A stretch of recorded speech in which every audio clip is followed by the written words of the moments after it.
What if your minivan camper could still be a minivan? My friend Tim is back, and after 5 years on the road, he's engineered a brilliant solution that we want to share with you today on Adventure Gear TV. Hi, I'm Tim. I've been doing this for 5 years, ever since I retired back in 2019. And behind me is 2008 Toyota Sienna, which I converted into a minivan camper. If you want to see what it looked like, come along. Tim, your last build was amazing and everybody loved it. So what happened over thousands of miles that made you decide to tear it all out and start over again? I found another bed build that will enable me to do what I want to do, which is carry passenger up to 5 total and still have all my camping gear to live in on the road without removing a seat. All right, let me show you inside. So I always come on this side because as soon as I hop out of the vehicle, I jump right into this side. Right at the entrance, you will see the fridge, which I keep all the cold food. And right below the bed, the head bed there is the dry food. So that way I have access to them. All my camping gear, I don't want to lose it. I want to keep in the vehicle while I carry passengers. So this is what I need to do is kind of push everything back and then lift this up. You move the dry food, whatever, under the seat here. So that way the seat will come down and sit right on that. It's a little bit messy, but yeah, I got it. But this will come down. This one also come down.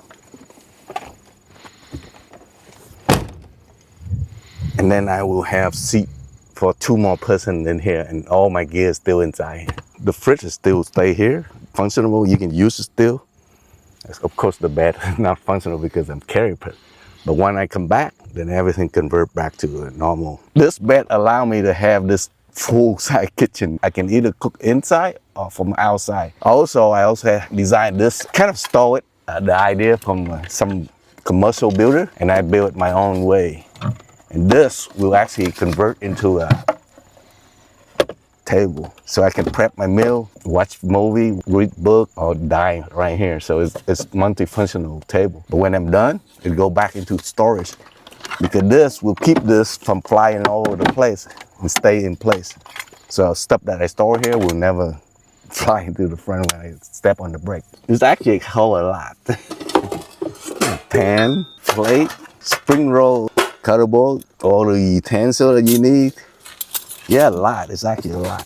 Random cucumber. And then I have a bowl because it's only by myself. I only need this. And actually, I do have a steamer inside there, a bowl inside, a liner for the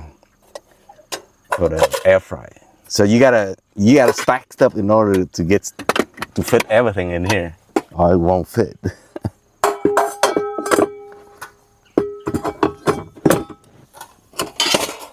So this is my kitchen area. Last time you had a almost completely custom power setup. Do you still use that now? Do you mind sharing your power setup with us? I actually switched to all electric cooking now with induction cooktop and air fryer. So I have 1,000-watt power stand in here to run all this appliance over here. 2 solar panels on the top.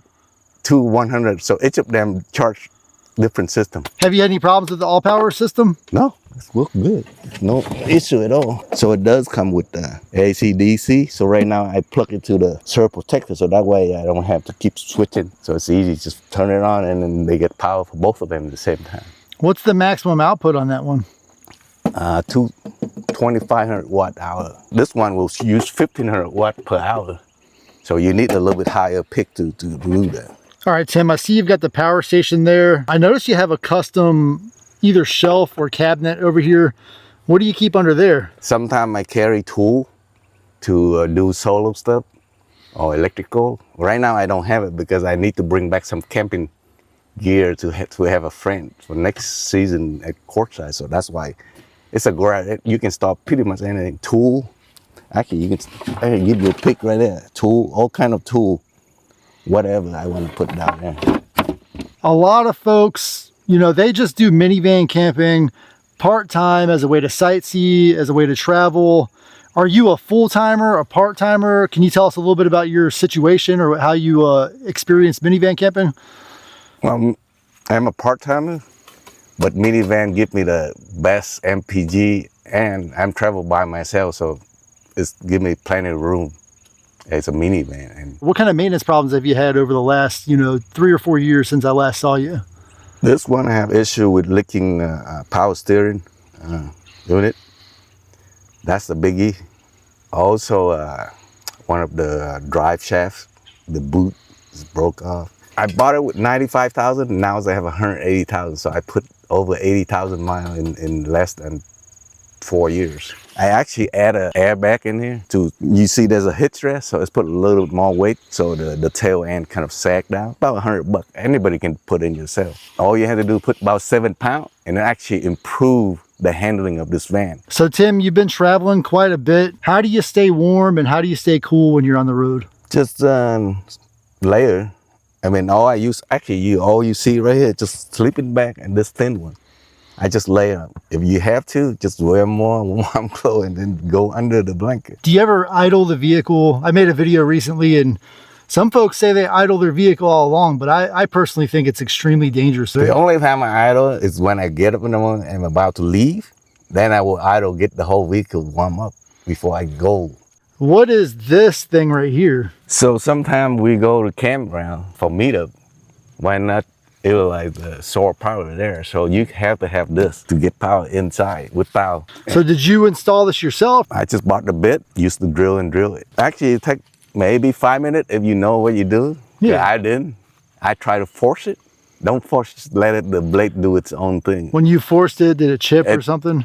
It get stuck in there.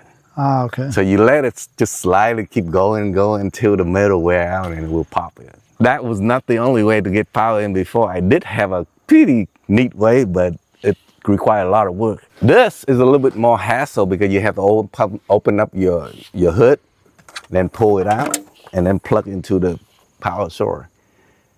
And then when you leave, you have to unplug. And if it rains, you got to cover this up so water doesn't get in. So it's an inconvenience, but it's work if you have to go this way. But you might forget to unplug and leave. But I purposely put that on that side with a bright orange cord. So when you leave, you go in this side, you will see it in your mirror as you're coming out. So this looked like a normal center console, but actually there is a power station I built myself down here to run the fridge. So it's also important to have a carbon monoxide alarm in the vehicle when you're sleeping. So I did install it level to where my face sleeping is. Do you have any plans to redo or change anything out, or have you finally perfected the minivan camper? This one is perfected, but I might add a little bit here and there stuff, maybe add more. But I haven't done any change yet for a year and a half, so I have to make change to it. So I've known Tim for at least 2 years, maybe a little longer, and it seems like every time I'm checking him out, he's got something new going on with his minivan camper. And so I would be surprised if the next time I see him, he doesn't have a completely different setup in this minivan. If the folks watching want to find you, what's the best way for them to find you? My channel is more bang for your buck. Anyway, guys, thank you so much for watching. If you enjoyed this minivan camper tour, I know I don't do these as much as I used to. Hit like, let me know in the comments, and we might do some more tours. It's been a while, but I'll catch you on my next adventure.